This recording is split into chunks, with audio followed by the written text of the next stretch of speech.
नमस्कार प्रेक्षकांनो, तर आपण बघतोय मन धागा धागा जोडते नवाचा आजचा एपिसोड. तर इथे बघा प्रेक्षकांनो, सार्थक सुखदाला रूममध्ये घेऊन येतोय. अर्थातच चालत घेऊन येतोय तो तिला, कारण तिचा पाय व्यवस्थित आहे का, म्हणजे दुखतोय का वगैरे हे चेक करत असतो तो. आणि आता पाय दुखत नाही आहे वगैरे असं ते म्हणतो की बरं वाटतंय ना. आणि तेवढ्यात नाही ते सार्थकच्या ब्लेझरवर नाही ते सुखदाला डाग दिसतो आणि ती म्हणते हा डाग कसला आहे. तर लगेच सार्थक म्हणतो की हा पनीरचा डाग आहे. तर सुखदा म्हणते पनीर, तर घरातच भेंडी केली होती आणि डाळ केली होती, तू पनीर कुठनं खाऊन आलास. तर लगेच सार्थक म्हणतो की नाही, उशीर झाला होता, बाबांना पण भूक लागली होती, तर वाटेत आम्ही एका ढाब्यावर जेवलो होतो. आणि सुखदा म्हणते म्हणजे तू आता हे सेकंड टाइम डिनर केलं होतंस, अरे मग तू सांगायचंस ना. तर लगेच सार्थक म्हणतो सांगणारच होतो, पण तू इथे बसली होतीस जागत, सगळं एवढं केलं होतंस, माझ्यासाठी थांबली होतीस, म्हणून तुझं मन नाही मोडावं असं वाटलं. आणि इकडे सुखदा अशी शॉकमध्ये बसली आणि तिला थँक्यू म्हणायला सुचतच नाही. आणि ती इथे विचार करते की एवढं सगळं मी बडबडते आणि मला थँक्यू म्हणायला सुचलंच नाही. तर इथे बघा आनंदीच्या घरामध्ये लीना पैसे मोजतीये, म्हणजे जो काही नफा झाला आहे त्यातले खर्च बाजूला काढते, पैसे मिळालेले वेगळे ठेवते, कुणाकुणाचे द्यायचे ते बाजूला ठेवते. आणि ते पैसे देत असताना ती सांगते कसं या ऑर्डरमधून आपल्याला 70% नफा झाला आहे, सगळे इथे खुश झालेत, आई सप्तशृंगीची कृपा आहे असं म्हणून देवाला हात जोडतायत आणि खूप आनंदाचं वातावरण आहे. तर अण्णा म्हणतात की हे 5,000 तू वेगळे कसले काढून दिलेस मला, हे 2,000 कळले, हे 5,000 कसले. तर लगेच लीना म्हणते की डिलिव्हरीचा चार्जेस आपण मोजलाच नाहीये, जरी सार्थक सरांनी स्वतःच्या गाडीतून सोडलं असेल तरी सुद्धा आपण खर्च मोजलाच पाहिजे.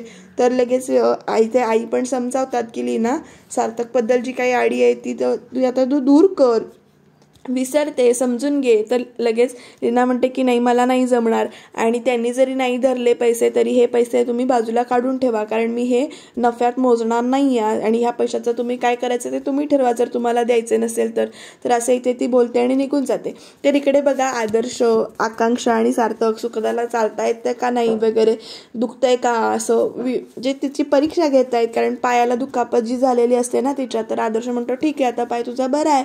आणि लगेच सुखदा इथे ना ओरडायला लागते, नाचायला लागते. लगेच सार्थक ओरडते की नाचू नकोस, ओरडू नकोस, एवढं पण बरं नाहीये. आणि लगेच ना ती असं म्हणते की झेपत नसलं तरी तू एवढा इथे काल माझ्यासाठी थांबलीस, माझ्यासाठी जेवण वगैरे केलंस. तर हे ऐकल्यावर दोघांचे चेहरे बघा कसे झालेत. आणि सार्थक म्हणतो भाई, माझा ह्याच्यावर काही विश्वास नाहीये आणि तू खरंच सांग, आपण काही टेस्ट वगैरे करून घेऊया का. तर लगेच बाई म्हणतो हो चालेल, करूया, असं म्हणून ना त्याची सगळे चेष्टा करायला लागतात, भंकस करतात त्याच्यावर की एक्सरे काढूया, न्यूरोलॉजिस्ट करूया, MRI करूया, CT स्कॅन करूया असं वगैरे. आणि मग सार्थक बिचारा चिडतो आणि म्हणतो तुम्हाला भंकस होते ना, मी इथे तिच्या काळजीपोटी बोलत होतो असं म्हणतो. आणि तो इथं निघून जातो आणि सगळे बाकीचे इथे हसायला लागतात. पण जेव्हा सार्थक सांगतो की तू जेवण केलंयस वगैरे, तेव्हा नाही ते सगळ्यांचे चेहरे कसे आनंदाने असे फ्रेश झालेले दाखवलेत. आणि सार्थक चिडून निघून गेल्यावर सगळी हसतात आणि याला चेष्टासुद्धा केलेली कळत नाही का असं म्हणतात. आणि आदर्श म्हणते की आता या काठीची गरज नाही आहे, मी घेऊन जातो. आणि सुखदा म्हणते की मला तुला थँक्यू म्हणायचं आहे, कसं म्हणू असं म्हणून तिथे विचार करते.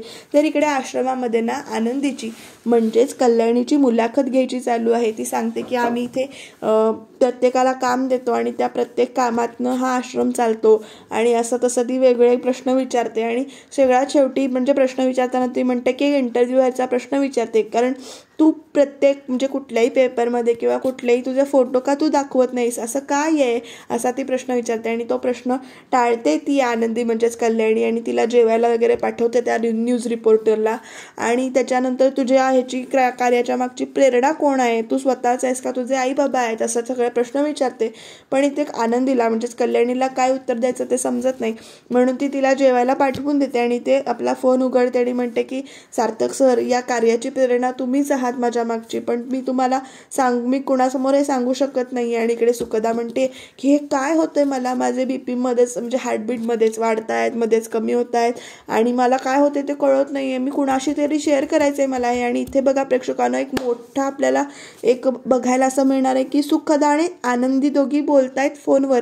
अर्थात आनंदी ही कल्याणी म्हणून सुखदाशी बोलतीये आणि दोघी अशा छान मैत्रिणीसारख्या बहिणीसारख्या इथे बोलताना दाखवल्यात. आणि इकडे ती ओरडतीये की तू नाशिकला गेलीस आणि तिकडचीच झालीस, कधी येणार आहेस वगैरे. आणि सुखदा म्हणते पण मला नाशिक आवडलंय. आणि इथे आनंदी विचारते म्हणजेच कल्याणी विचारते काय गं तुझा तो घोड्यातला म्हणजे घोड्यावरून येणारा राजकुमार वगैरे भेटला की काय.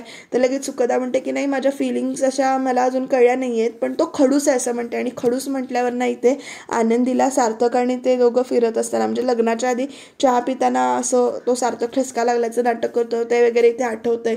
आणि ती दोघी इथे बोलतायत आणि सांगतात लगेच आनंदी म्हणते की तुझ्या मनासारखं सगळं हो, तुला तुझा राजकुमार मिळो. प्रेक्षकांनो हा मोठा एक आपल्याला एक सरप्राईजच मिळणार आहे. आणि इकडे बघा आपली शलाकाजी आलेली आहे धावत धावत वृंदाकडे आणि ती म्हणते काय करायचं या सार्थकचं, तो इतकी सुखदाची काळजी का घेतोय, आता तो काळजी घ्यायला लागेल, नंतर हळूहळू प्रेमात पडला आणि एके दिवशी लग्न करून घरात आणलं तर नेमकं काय होईल, तेव्हा आपण काय करायचं. तसंही सुद्धा काकूला आपला काही फरकच पडत नाहीये आणि जे सत्य सांगून आपण तिला ब्लॅकमेल करत होतो त्याचा काय उपयोगच नाही, ते आपल्याला घराबाहेर काढून टाकेल.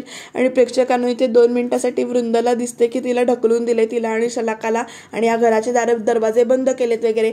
आणि वृंदा लगेच म्हणते की नाही आता काहीतरी केलंच पाहिजे आपल्याला असं म्हणून तर दोघी विचार करतात. आणि तेवढ्यात सार्थक इथे ऑफिसला जायची तयारी करतोय आणि सुखदा त्याच्या मागणं हळू चालले आणि त्याला भॉ करते आणि दोघं जण दचकतात आणि बेडवर पडतात. आणि तेवढ्यात आपली आकांक्षा राणी येते तिथे आणि म्हणते मी काही बघितलं नाही वगैरे. आणि लगेच एवढं काय रिॲक्ट करतेस. आणि लगेच आकांक्षा कशी म्हणते चूक सुखदाचीच होती असणार आहे ह्याच्यात, त्यामुळे काळजी करू नको. लगेच सुखदा म्हणते हो नेहमी चूक सुखदाचीच असते, कारण काल तो तिला ओरडत असतो ना सार्थक, ते वाक्य एक त्यांचं पेटंट चूक सुखदाचीच असते असं धरून. आणि लगेच इथे सार्थक म्हणतो हो चूक तुझीच आहे आणि सॉरी म्हणणार असलीस तरच मी तुझ्याशी बोलणार असं म्हणून इथे निघून जातो.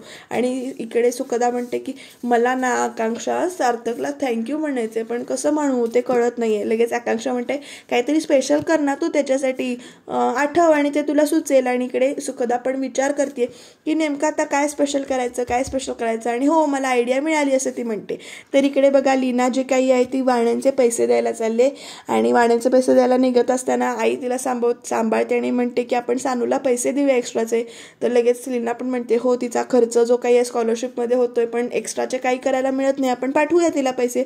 आणि ती पैसे द्यायला जाणार तेवढ्यात मनोज धावत येतो आणि म्हणतो त्या माणसाला थांबवा, ते मला मारतील, मारतील थांबवा.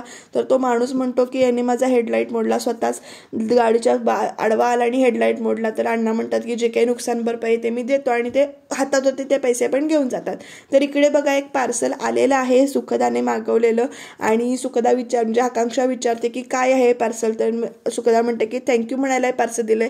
आणि वृंदा इथे विचार करते आणि म्हणते हां तू थँक्यू म्हणणार आहेस का. तर इथे आश्रमामध्ये आनंदी म्हणजेच कल्याणी खूप काम करते आणि हा विशाल जो काही येतो तिला जेवायला बोलवायला आलाय. तो सांगतोय की चल जेवायला, काम भरपूर केलं, तुम्ही 8 वाजता चहा घेतला होता त्याच्यावर तुम्ही कामच करताय, सगळेजण थांबलेत चला जेवायला. आणि इथे ती आनंदी म्हणजेच कल्याणी म्हणते की नाही 2 मिनिटं थांब. मग लगेच तो म्हणतो 2 मिनिटं ना, आणि तो समोरचं वाळूचं जे घड्याळ असतं ते उलटं करतो आणि म्हणतो की 2 मिनिटात तुम्ही उठायचं. आणि शेवटी ती काही उठत नाही आहे बघून तोच तिला उठवतो. आणि इथे कल्याणी म्हणते की अख्खं जग माझं ऐकतं खरं तू ऐकणार नाहीस. तर इकडे उद्याच्या भागात सुखदाला आपल्या फिलिंग्सची जाणीव होताना आपल्याला दिसते.